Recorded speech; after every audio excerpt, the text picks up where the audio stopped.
Imagine a manager who is absolutely convinced of one specific thing. My team underperforms because they don't respect me. An employee speaks up in a meeting to disagree with a new policy. To the manager, this pushback is obvious proof they lack respect for authority. The next day, a different employee quietly complies with the directive without making eye contact. The manager interprets this too.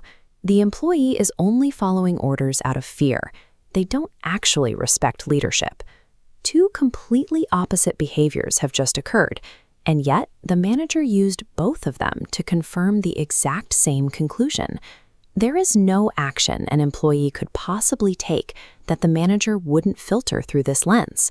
Because no outcome can disprove it, the belief is immune to reality. When a belief cannot be proven wrong by any observation, it isn't explaining reality. It is merely a story you are protecting from the truth. In the 1930s, the philosopher Karl Popper investigated this exact psychological trap on a societal scale. He was trying to solve what he called the demarcation problem, the search for a hard boundary between genuine, rigorous scientific knowledge and convincing pseudoscience. Popper noticed that pseudoscience thrives by acting exactly like our manager. It explains every possible outcome after the fact, simply reinterpreting new results to fit its existing theory. A theory that perfectly explains everything in hindsight, but risks nothing in advance, offers no actual information. To see what genuine risk looks like, Popper looked at Albert Einstein.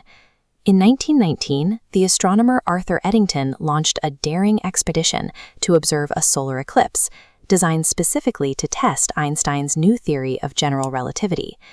This photograph shows the exact astronomical event Eddington was observing. Einstein predicted that the gravity of the sun would cause starlight to bend in a highly specific, measurable way during the eclipse. Einstein staked his entire reputation on this single claim. If the starlight did not bend exactly as calculated, his theory was completely wrong.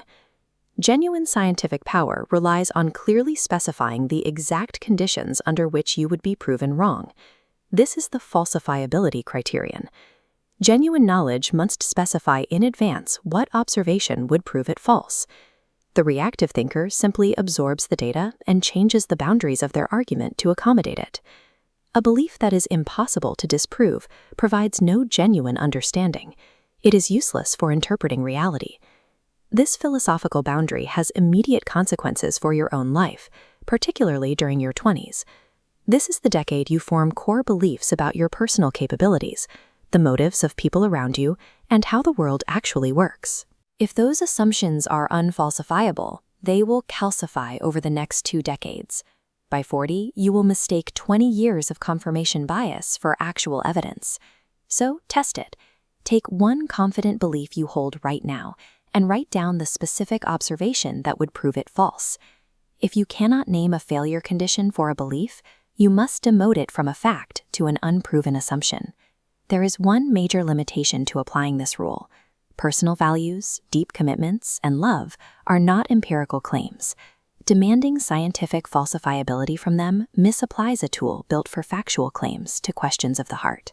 While matters of the heart are safe from this test, understanding the factual reality of life requires the courage to let evidence prove you wrong.